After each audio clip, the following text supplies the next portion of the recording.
Well, it was Edmund Burke who said that bad things happen when the good men do nothing, man. In other words, it's also to say that a society casts off restraints when there is no voice of reason and when there is no voice of conviction.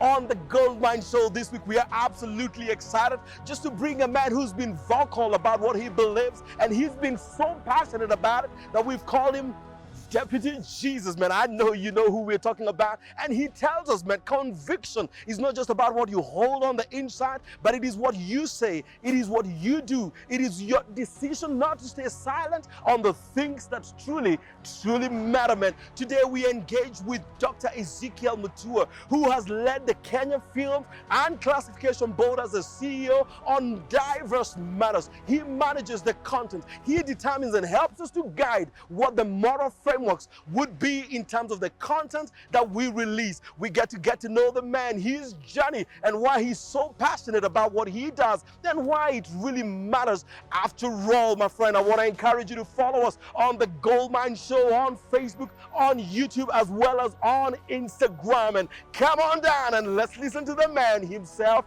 only on the Goldmine Show.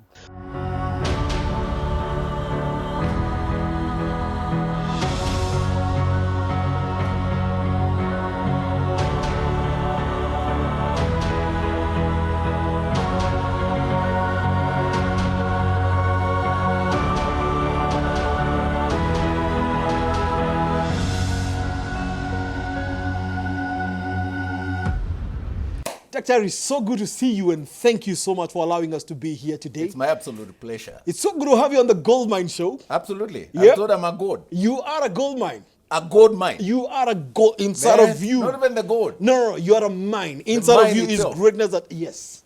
Say it again. You are a gold mine, Dr. Hey. Ambia watu wangu nenda utuku kwa corridors. Yes. Niwaeleze hiyo maneno. Hata wanatuwatch, man. All of you folks, man, you want to know Dr. is a gold mine, and we are so glad just to have him on the Goldmine Show. We invite you to follow us on Facebook, on Instagram, as well as on YouTube, and let's build a great community joining Dr. who is a real gold mine today, man. Wow. Yeah. So good to have you, Dr. Thank you. And you are one man that the country has interacted with in many different ways. But I wonder how much of you we get to know. We know your works, but we want to know your journey. The real man is never known. The real man is hardly known. Absolutely. Is work in progress. Right. But keeps mutating. Correct. The real man is has been around for a while. Right. A friend of mine says I've been around for a century. Half a century. You know, you don't look it, but you're still looking like you unakaa strong. No, my father is 104. Right. So I'm just less than 104. Yes. That's a and rich that heritage. comes ngangare kabisa. So I always say, if that is anything to go by, right, I'm going to be around for a while. You still have another half a century to go. It's in the DNA, you right. know. I think I'm my father's son. Mm-hmm. So born around 50 years ago in Mwala, right, Machakos County, right, to Esther and Joseph, right, and brought up in what you would call really a humble background. Correct. I've tasted poverty. I've gone without food. I have trekked to school and to do household chores to just contribute, right, to having food on the table, right. But out of that dark environment and challenging background, right, I managed to go to school, right. And I think my greatest the revelation and the turning point for my life is the day I went to school, right, and how I went to school, right, because a teacher identified me and they told my father this one should go to school. Right. My father had a very warped philosophy. Right. The good boys, the good children used to look after cattle. Okay. They used to go and look after cattle Not in school. In the field. Right. They were the ones to ng'ombe. Kabisa. So we were sent to the field to look after cattle and do house chores. Right. And till the land, right, and run errands for him. Correct. The naughty ones, yep, the disobedient ones, yep, were sent to school. So this teacher comes and says, this is warped logic. Yeah, absolutely. It's warped logic. Absolutely. The good ones should go to school. They should be the ones in the school. These not ones who are chunge ng'ombe. So this teacher called Anthony is yep, still a great friend of mine. Right. Now, right. Says that huyu anaenda shule. Kijana anakaa mwerevu huyu atakuja. Wacha ingia shule. So, and the summer I get to school, Right. Ikumin Primary School, 1977. Right. And I was a bright boy, Right. and I did very well. Right. That gave me affirmation, accolades, connected me to teachers from Far and Wide and other kids from Far and Wide. And my story, this Goldmine story Yep. of getting praises, the first affirmation. Right. Me, I had it from people who are not related to me. Kwetu hatukuwa tunasifiwa, ulikuwa unaitwa ng'ombe. What? Wewe sasa wewe ni kama mamako. You know? Your greatness was seen outside, not at home. But when I went to school, I realized, oh, people cheer you up. Right. Teachers are fond of you. Right. People appreciate success. Right. People appreciate excellence. Right. And they recognize it. And by the time I was in class 4, I used to do essays with class 7 and beat them. And I was a star. That time we would be given zonal exams. Right. And I would shine. Right. So I would get people coming from Far and Wide, the district education officer, Yep. I don't know what. Yep. People started associating with me. Right. That gave me exposure. That Absolutely. opened my mind Absolutely. to, there's a new way of life where you are appreciated, you are praised, you are, people They like saw the you. gold mine in you. They saw the gold mine in and went for it and praised Absolutely. it and nurtured it. Right. And I'm a product of so many people. Right. Pastors, Right. teachers, Right. village guys who are doing well. There could have been a shopkeeper there, a businessman who identified me. And the rest is history. I managed to hack it when I did my class 7 in the odd system. Right. I was in the last group. I did very well and Right. topped in a very huge place. Right. Went to secondary school. I was brilliant.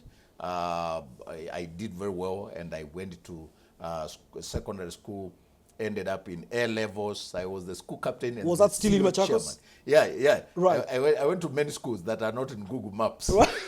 Some of them But closed. we can give them some mention as well, so that Let then me the tell you, teachers in there when I get to know did they're class doing an 7, amazing I did job. so well, and I was Right. to go to Machakos High School. Right. Machakos High School is the elite school. Right. For the who is who. Today, it still is. Oh, It today, still is even today. Anybody who went to Machakos School, Absolutely. they are somewhere. They are It's the a brilliant. judges, they are serious people, Right. successful. Right. I was to go there, but I ended up in a marketplace called Popular High School in Kangundo. Right. That is a place where the rejects, the people didn't make it. So they was didn't this on go. account of school fees challenges, or No, why did you fulfill? Does nobody appreciated really the scores I had achieved, Right. the marks. Right. Nobody really appreciated. I look back and say it must have been God's plan, because I can't understand why with 33 points Yep. I would end up in that school. Because when I went to that school, and the owner of the school was a Patel, Right. a Mwindi, Right. saw the marks, he told my mom, just go home.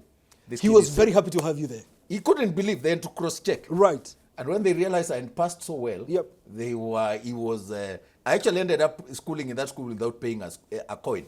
The They gave school me was free just remission. absolutely happy It to was have like, you. how? Yeah, just to be their brand. Right. And for them to brag, there's a brilliant boy here. Yep. And sure enough, we were 450 of us when we did the first exam. I was number 1.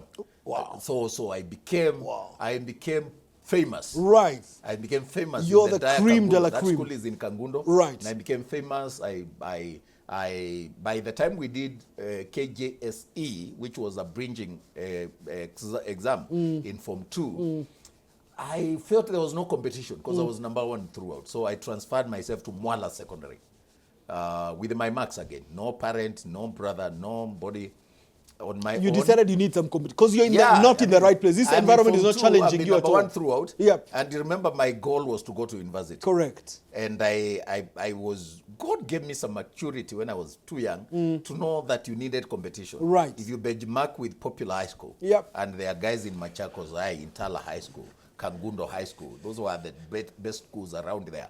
I was like, this is going to be difficult because I am a king I'm a star among minnows and It's the one guy who has an eye among blind people. So I transferred myself. Right, I went with nothing, no coin, but my papers. And you decided, I need to benchmark correctly. When I got to Mwala, from the gates, I was showing them my results. Right. Showing this is what I got. Right. When I did CPE. Right. These are my results in the school where I'm coming from, and I want to see the principal.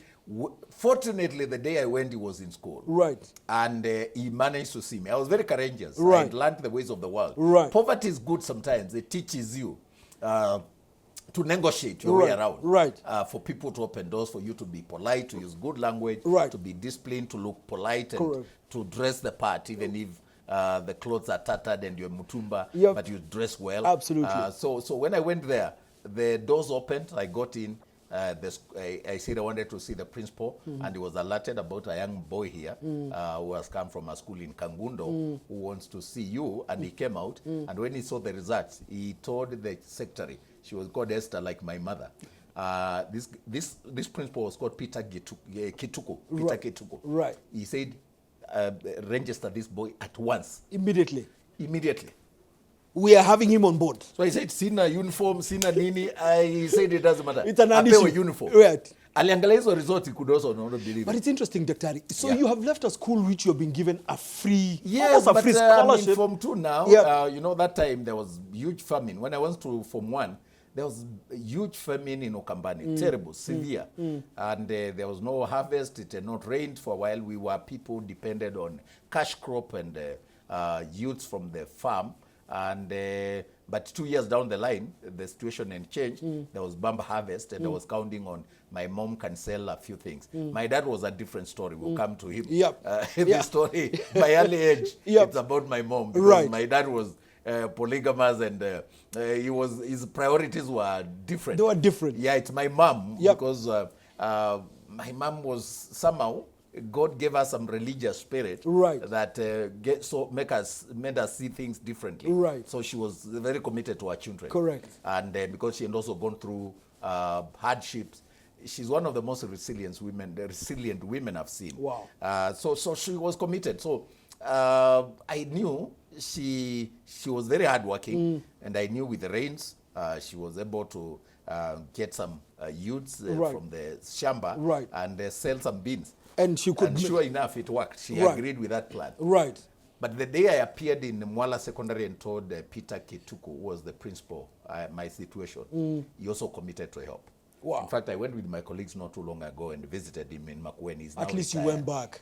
He's retired. We went to Makueni. Right. I remember we went to Water Market, which is near his home. Yep. And bought all the fruits in the market. To go say we now asante. You have money. But I remembered we went through down memory Right, lane. right. The struggles. Wow. But he admitted me, and I became CEO And I must chairman. commend you for going back to say thank you, man. Yes, absolutely. I do that all the time. I Right. don't forget the people mentored me. Correct. And I can hear those you're who- mentioning them by name. Oh yes, I know them by name, and Right. we have connection. Correct.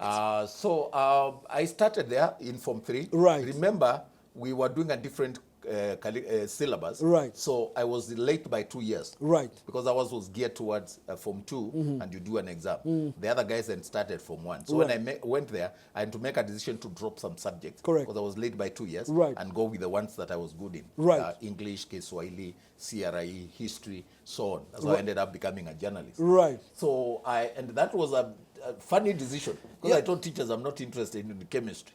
I'm not good at math. I'm not So pursuing these that ones at I'm all. not- They told me you'll not get a distinction 1 Yep. without mathematics and Yep. science. Yep. And I said I'm not looking for distinction 1. Right. I'm looking at making it to the university. But weren't maths in those days compulsory? They were compulsory, but what I was telling the teachers, I'm late by 2 years. Right. I do not have money to get tuition or to get extra, but I'm good in English. Yeah. I'll score distinction 1. Right. So I'll qualify. So let me focus on what So I I'm good ended on. up with a division 1, but 2 of points of division 1. Right. But I was admitted to Tala High School. Wow. Where I was the school captain and the SU chairman. Later on, I went for my undergraduate in Right. Kenyatta University. Correct. Where I excelled. I graduated in 1994. Right. And I was brilliant. I got my job at the Nation without even having my degree certificate. Right. Because we used to graduate later in the year. Correct. In end of the year. You would finish early, but wait all that time. For when the until end of graduation year. is happening. Right. Exactly. But I got a job at the Nation and became a journalist and started my training. But before we go to the training, so Yeah. you've just talked about your mother being very active in just raising Yeah. you. Were you the only child that your No, mother? we are 11 of us. We were actually 12. Right. One passed on. Right. And we were all football team. We'd make our own football team. And you had a ref as well. And we had a referee. Yeah. Right. Yeah, So- we were so many. Right. And unfortunately, poverty is a bad thing. Because I have some of the most brilliant brothers and sisters. Right. But they didn't make it in education, not because they were not brilliant. In fact, my brilliance came from interacting with the books that I used to see scattered in the home. Right. For my siblings, my elder siblings, who were doing very well in school, but they didn't advance. And we came from that dark part of the world, which I'm trying to light up now, literally. Right. Where there was no mentorship, there were no leading lights that could inspire you, and education was not the in thing. Right. You wanted to get to class 7 and become a carpenter, become a mechanic, become just those... It was your biggest ambition, because those are the careers you would see around the guys you. would see building a small house. Right, so you want to become a mason like them.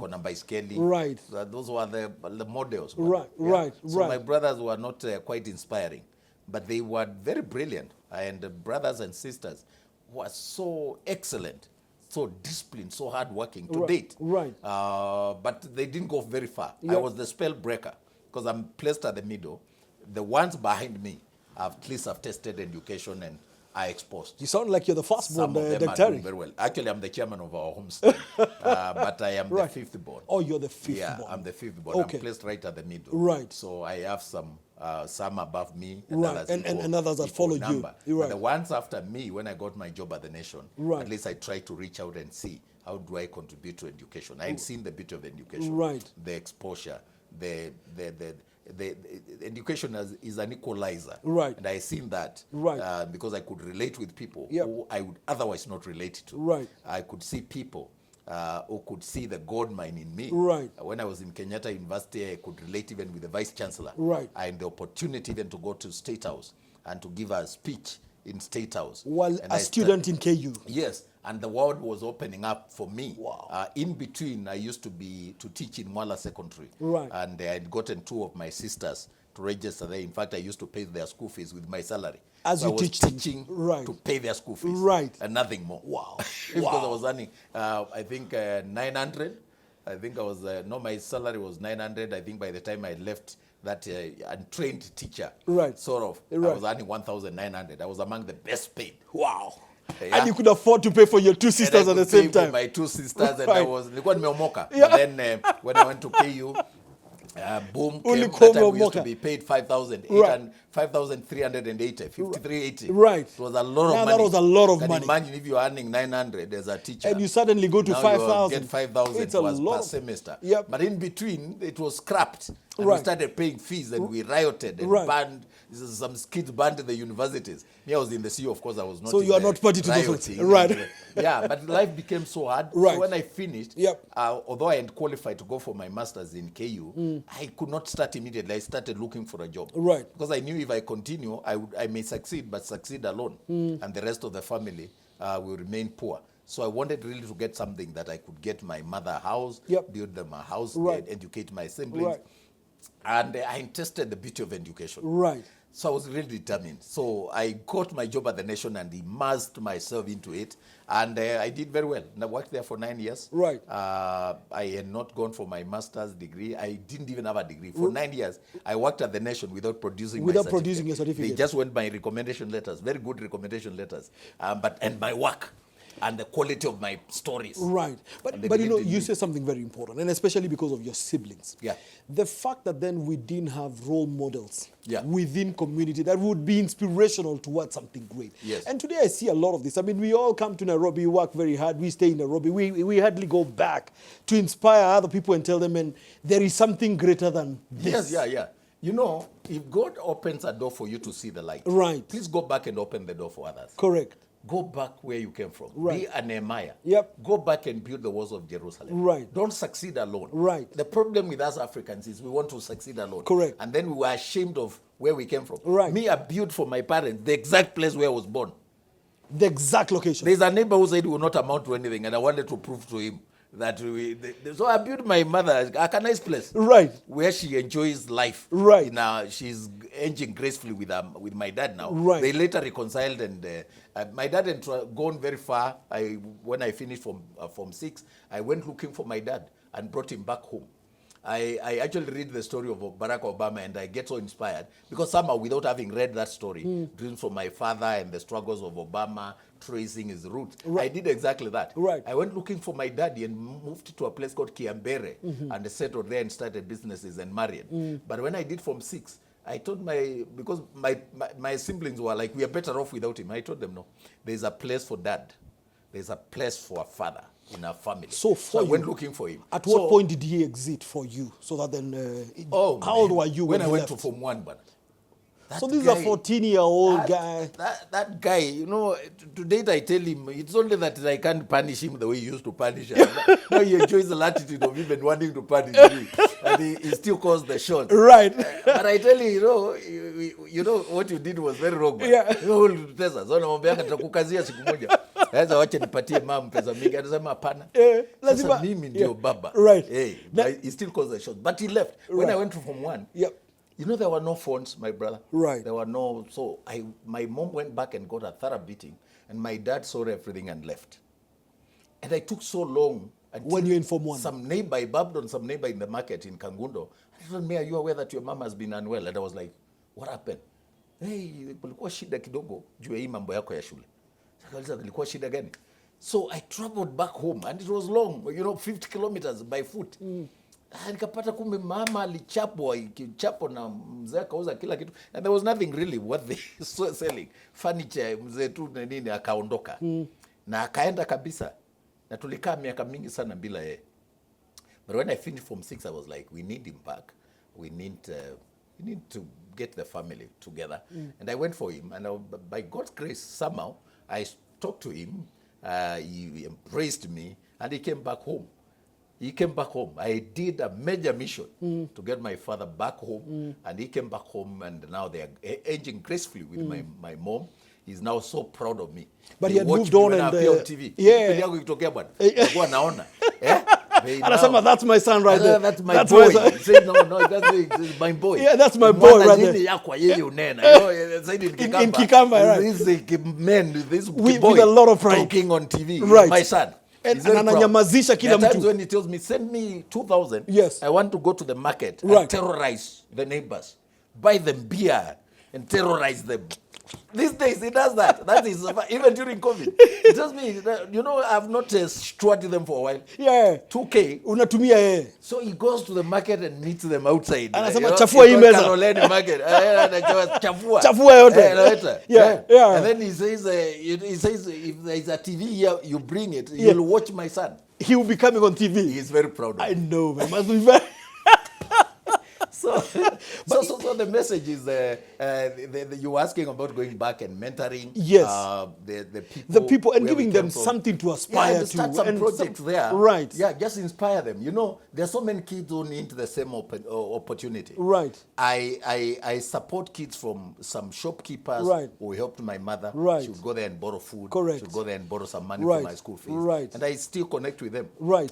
Pastors who helped me. They supported you. Teachers who helped me. Right. And I can see the dividends. And now we are so many. Right. I actually used to attend every graduation of everybody who graduated from. Now I've stopped because there are so many. I realized I can't meet the demand. You encourage them to do this. Yeah, the last 2 years. Right. I just sent them money, buy them a card. Right. Because now I was attending. It was my philosophy the last 10 years. Right. Actually 15. Wow. I attended every graduation, gave the keynote speech. I was the chief guest. Wow. And we give them some To money inspire inspire them to go for their masters and so on. Right. But now there are so many graduates in my village that I cannot attend. Well done. I mean, everybody that's how to graduating. transform a community. So the community is That's transformed. absolutely how to transform now it. we have a secondary school in the primary school where I went. Right. And the place is now, there is electricity. My parents are enjoying electricity. Right. It was unheard of. Right.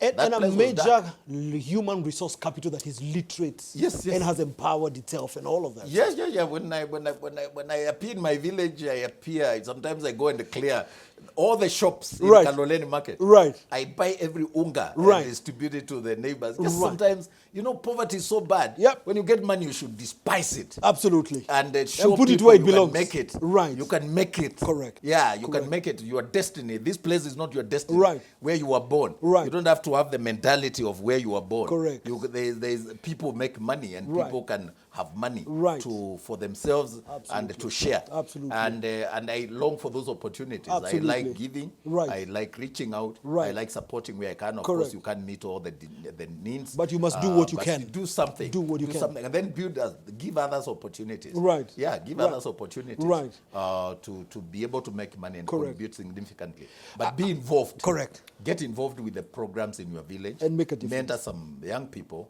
Identify the ones who can give opportunities to others, and make a difference. Right. And I think in my small way, I'm trying to do that. You must have, I mean, the brilliance on your face tells it, man, and the joy and the pride with which you say it. I mean, you must be feeling very good. I really enjoy it. Right. I really, that was gives me the greatest fulfillment. Right. When giving and changing somebody's life Right. gives me the greatest fulfillment. Absolutely. It makes me feel I have lived a good life. You've lit someone else's Not because life. of what I've achieved, Right. but because of the lives that I've seen. Real transformation. Correct. Because I was there and I was able and I had the opportunity. In fact, when somebody is approaching me with a problem, Right. I don't see it as a problem. Right. I see it as an opportunity brought by God to me Wow. to make a difference. Right. And I really enjoy those moments. Right. I have a database Right. of the people I've helped, Wow. the kids I'm supporting. Now I've even reached out to others. There's a girl last week I paid, I think, almost 50,000 Right. for a girl. We went to speak somewhere in Kisumu, and this girl was introduced in the meeting. Right. She had done very well, and she didn't have a school. Right. So I told her, just go to Bishop Denga High School. It is next to my home. Right. You can be going to greet my mom. Now she's doing Form 4. Right. So, Wow. yeah. So he's a candidate already. Yes. Okay. Wow. And there are many. Right. I think on average about 20 per year. Right. From far and wide, but I educate about 20 kids Wow. every year. Majority of them, of course, from my area. I try to support, to connect them. Obviously, you can't meet all the demands. There Right. are some still Right. who believe in me. They think I can do more, and I Right. pray Yeah. that one time I will have a bigger opportunity and platform Just to be able to do more. to help them. Absolutely. Yeah. I'm just curious, and still back to the family question. I'm just curious about the moments then when you convinced Dad to come. He had already moved on. He probably had another family. Yeah. And now we have to then integrate all of us together. What was that like? You know, first of all, even making that decision and sharing it with my mom and my siblings, my elder brothers, and telling them I'm going to take a journey, to make a journey to Kiambere. Kiambere is very far from Mwala. Right. It was like going abroad. Right. Taking a matatu. I'd done the background research to know where he is. There were projects that were opening up. So there are some dams that were being built. The Seven funded Forks. by, yes. Right. Masinga Dam. Masinga, yeah. But then there was Kiambere Dam was the huge project then. Right. In the 80s. And so there were a lot of businesses. People were starting just food kiosk there to feed the workers. So there were businesses like that. Right. And it was the first time people were seeing such huge projects that Right. were transforming the area, then irrigation, farming, and so on. So I had done that research, and I had been told he moved to Kiambere, he married, and he's there, he's doing well.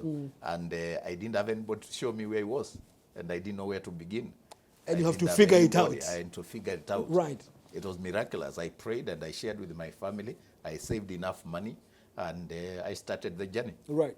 You know, so you get a matatu, it drops you here, you wait for another one, it drops you here, you pick another one, it drops you another place. Right. You get to that place and you're asking for this old man called so-and-so. I mean, And people, they're it's not a sure they huge even know him. place. Right. Yeah. No, but I got him. Right. I got him. You're and determined. It was such an encounter, man. The Walk us through happiest that moment, man. in my life. Right.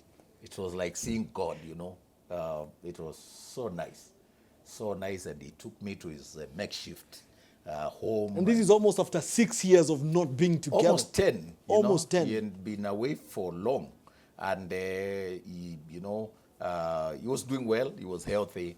And he ended up, I think he had 2 or so women around. He was telling me, this is your mother. He said, this is your mother. So I was like, okay. And then staying, and of course I had to build the trust Right. and stay with him long enough for Right. him to know that we really, and to show him where we need him back Right. and why, Right. and things have changed at home. Right. And, he's safer there. Right. These are not your people. We Right. still remain your family. Right. And so on. And for him to agree. And he told me I'll come back home. He told me to give him time. He wanted to organize his businesses and sell them and make some money. And he kept his word. He kept his word and returned. So how long did you stay with him that period, just trying to... I think I was there for about 3 months. For 3 months. 3 months Yep. in Kiambere. Right. And, we left, hugged, prayed together. And I left him, and he gave him me what? Remember, there were no phones. Right. Yeah. And during these 3 months, you get to connect with used this other family that you have, exactly. and your other man. Yeah. Yep. So, but he kept his word. And He came kept his back word. home. Yeah. Wow. Yeah. Wow. Not an easy journey, but the short of it is He's home, back home. settled. It must and have I'm been glad quite that a happened, because now he's 100 and something years. We are not even sure of his age. He could be older. Yep. And he's very healthy. That's a blessed man. He's very healthy for his age. Right. He has his faculties functioning Right. well. Right. And I tend to think if he stayed there, probably we would have lost him. Right. Yeah. Right. And then now even coming home, and that has also inspired my mom. Correct. And them now, they are there with great grandchildren. Right. Spread from across the country and overseas. Right. My struggle right now, in fact, was to fence their homestead so that the people who are coming from far and wide during COVID they are not just accessing the homestead. Right. So they have really grown, and they are enjoying. Correct. He had an operation early this year, Yep. and we trusted God. Yep. He had to go through an operation. We were like, will he manage at his age? And he came out, and he's doing very well. To God be the glory. Amen.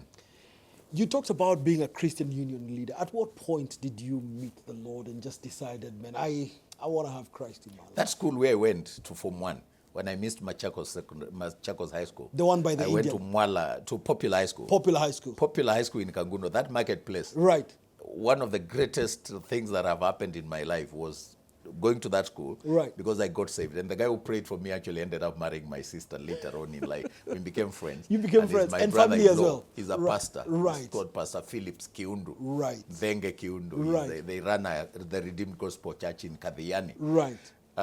With my elder sister Lois. Right. My elder sister gave a lot of opportunities for me to advance, because she said, you look bright, you're doing very well in school. So she would sacrifice Right. our opportunities and say, it looks like you will do better. Right. And so she ended up giving me opportunity to advance. Right. And she had also seen the light. She was brilliant. She was a Christian. She got saved around the same time. But I got saved on the 23rd of June, 1984. Wow. And that again became a phenomenal thing, because it exposed me.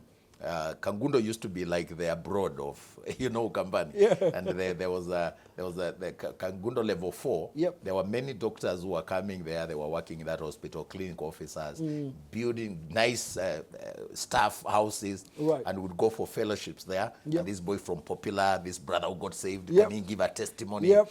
Can he preach to us? Right. And I saw those as opportunities for exposure. Right. And endearing myself to people. Correct. And I ended up becoming a star and making a lot of friends Right. who were not related to me, who supported me, Right. and who understood my story, Right. and who were so proud of me. Right.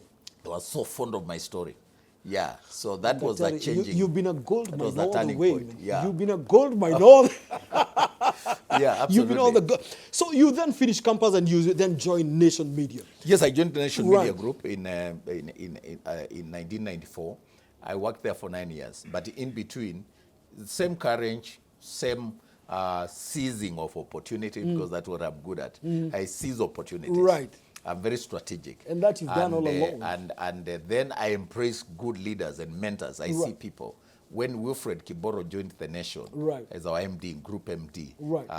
and I saw the kind of leadership, the father figure, the care. They used to take the staff to breakfast in Hilton, Right. and they would talk to us and give us opportunities, and I would ask questions. Yep. I endeared myself to the rest of the employees Right. because of the questions I used to ask. Right. And they ended up electing me their chapel father. Chapel father was like the chapter of Kenya Union of Journalists Right. at the Nation, Right. which was the biggest media house in East and Central Africa. Right. And by 2000, they had already proposed me as the national chairman. Then come the elections in 2001, I was elected Secretary General and the CEO of Kenya Union of Journalists. Wow. In February, it could not work for me to be an employee and be also defending, because there will be meetings in Geneva. I'm going with the management of Nation and the COTU, and it was bringing in politics. I'm appearing in meetings with the president, Right. and I'm an employee of the Nation. Right. And you can imagine. So conflicts started arising, Right. and I had to leave. In fact, I was sacked. Summary dismissal after 9 years. I had worked as You've one had of the a best summary employees, dismissal. very loyal, no memo. But now, because of those conflicts, I was getting memos. And of course, I was calling the bluff of management and exposing a lot of stuff. I was vocal. Right. And that didn't go well with the management. Right. So summary dismissal in February 2002. But I worked with my head high. I walked out and started KUJ. Right. It had been auctioned. It was going down. Repackaged it, became a very formidable force. Right. One of the best trade unions. And as a result, it attracted donors and funding. We were traveling abroad. I used to attend ILO meetings in Geneva and give speeches, build a network. Wow. And by the time I left KUG in 2007, it was a formidable organization. Right. We were members of IFJ, International Federation of Journalists. Right. We were members of the African Union of Journalists. Right. And we were building networks. We had even started an East African chapter called EAJA. Right. And started Journalist of the Year awards, where we were giving more money than CNN. Wow. The likes of Louis Otieno were winners of those awards, Right. Swale Mdoe, Right. Catherine Kasavuli, Right. and others. Right. I remember the top winner, besides laptops and so on and iPads, which were the in thing then, Yep. they would get 300,000. Whoa. So we were giving, our awards were more lucrative. So it was a very coveted prize for it anybody was just to be able to coveted. get And it. it also brought a lot of politics Right. and infightings. Right. And my name was tarnished. You know, people can't believe you can make money and not misuse it. Right. People can't believe you can be managing millions and you're not having personal interest. Right. So I was fought, and so I looked at it and said, okay, I started looking for opportunities. Right. When the government advertised the position of Director of Information, I applied. Right. It was unheard of because in KUJ, I was fighting for the rights of journalists. Right. Against government oppression and oppressive laws. Right. And Moving here to now, director, it was 360 you're going to degrees. serve the same government that you've been speaking of. Yes, yes. Right. And people thought I had been bought so that I can manage the media Right. before the elections of 2007. Right. Because I entered the government in October. Right. 2007. Right. And all the media owners got concerned and they crafted a story. I appeared in item number 1 in all TV stations, the metamorphosis of Ezekiel Mutua. And it was giving that. It was even bringing stories of me condemning the government, condemning Kibaki. Yep. President Kibaki, and Right. now I'm in his And now you want to government. serve in the They wanted government. to get me sacked. Right. But it didn't work. Right. Thank God. There are some seasoned civil servants who know these things. They saw it for what it was. Right. Ambassador Mudaura was the head of public service. Right. Bitang and Demo was the PS, yeah. my PS. Right. Now he's a professor in the University of Nairobi. Right. And they stood for me. They Right. protected me. Right. They defended me. Right. And as a result, that onslaught by the media didn't work. But there was a huge onslaught. I was drawn cartoons, very bad publicity.